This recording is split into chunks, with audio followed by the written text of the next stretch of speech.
Prefácio da editora. Ele tinha 1,68 metros de altura e seu nome era Napoleão Hill, considerado por muitos o inventor da escrita motivacional. Hill é, sem sombra de dúvida, o guru de todos os gurus de sucesso, autor do best-seller motivacional mais vendido de todos os tempos. Pense e enriqueça. Hill emergiu de circunstâncias incontestavelmente árduas, assim como muitas das pessoas que ele analisou, e começou cedo a tentar encontrar a resposta para a pergunta sempre atual: como surge um vencedor? Ele descobriu, entre outras coisas, que uma infância de pobreza garantia mais o sucesso do que uma infância privilegiada. Munido de uma carta de apresentação de Andrew Carnegie, Hill levou os vitoriosos a revelar os seus segredos fazendo o que ninguém tinha pensado em fazer até então. Ele simplesmente perguntou aos notáveis como eles tinham alcançado o sucesso. Nesse ínterim,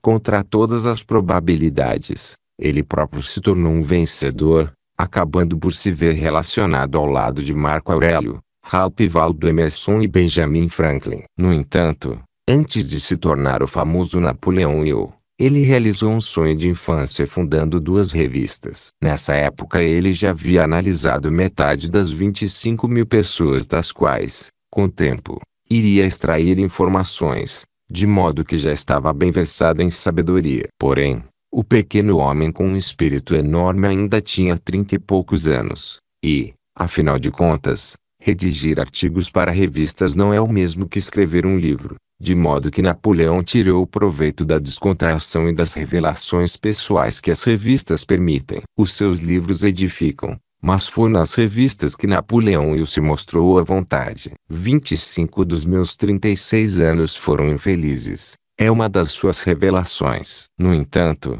nada que eu tenha empreendido se revelou tão recompensador ou me proporcionou uma felicidade tão verdadeira quanto o meu trabalho naquela pequena revista.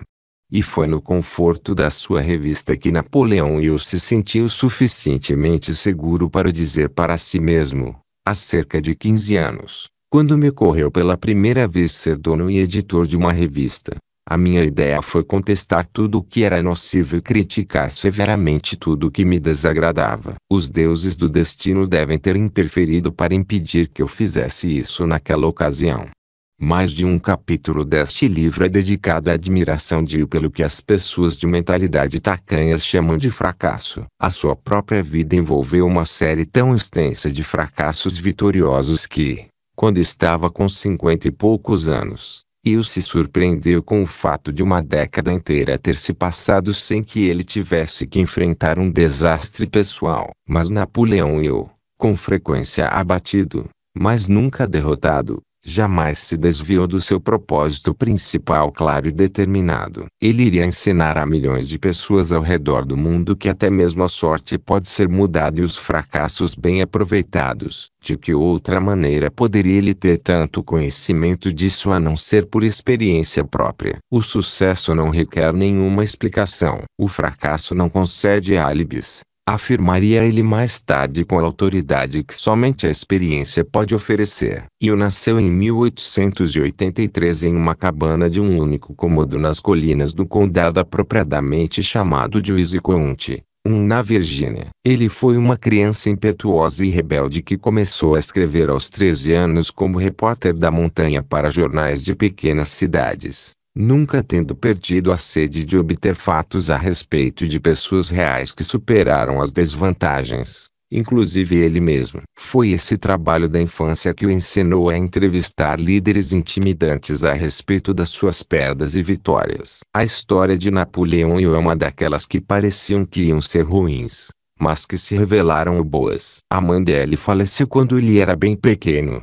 Mas a mulher educada e audaciosa com quem o seu pai depois se casou era impaciente com a pobreza, como Hill mais tarde a descreveria. A madrasta de Hill assumiu a responsabilidade pela loja e pela fazenda da família, incentivou o pai de Hill a cursar a faculdade de odontologia quando ele estava com 40 anos, conferindo a Hill a determinação de que ele precisava para sair daquele vale na Virgínia. Ela colocou na cabeça dele a ideia de que um dia seria muito famoso pela noção de que o homem pode alcançar o que a sua mente é capaz de conceber. Estes primeiros textos de Napoleão Hill, raramente vistos antes, são revigorantes e reveladores. Com as revistas que teve como incubadoras, as suas páginas se tornaram campos de testes e plataformas de lançamento para um dos mais edificantes livros de todos os tempos.